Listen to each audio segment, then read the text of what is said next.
lamaana ku noolaa dalka India ayaa waxay go'aansadeen inay qudha isdhaafiyaan oo ay nafta iska jiraan ka gadaal markii ay ku adkaatay noloshii ay ku wada noolaayeen lamaanahani ayaa waxay go'aansadeen inay tagaan mid ka mid ah fooqida dalkaasi ugu dhaadheer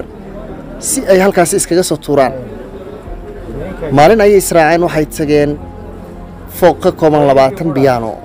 markii ay fooqii fuuleen ayay in yar wada hadleen ka bacdi waxay go'aansadeen inay si wada jir ay hal mar u wada boodaan labadoodaba ninkii ayaa tirada bilaabay 1 2 3 markuu yiri gabadhii oo dhiiran ayaa istuurtay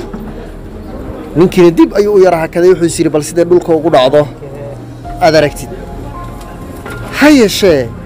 gabadhii markii meel dhaxisii marayso iyadoo shandad bay wadatay ka bacdi waxay sii deysatay baarashood ugu jiray dhulkii ayay si yar oo macaan ugu degtay ninkina dib ayuu ugu haray halkiisa haddaba su'aasha isweydiinta mudan ee aan idin weydiinaya waxay tahay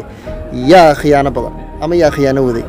ma gabadhaad khiyaano waday oo khiyaano badan oo baarashoodka sii deysatay mise ninka dabaqa ku haray ayaa khiyaano badan maadaama labadooduba ay go'aansadeen in ay iska tuuraan dabaqa noloshana isdhaafiyaan maadaama nolosha ay ku noolaayeen ay ahayd mid iyaga aad ugu adag aan ka bixi kareynin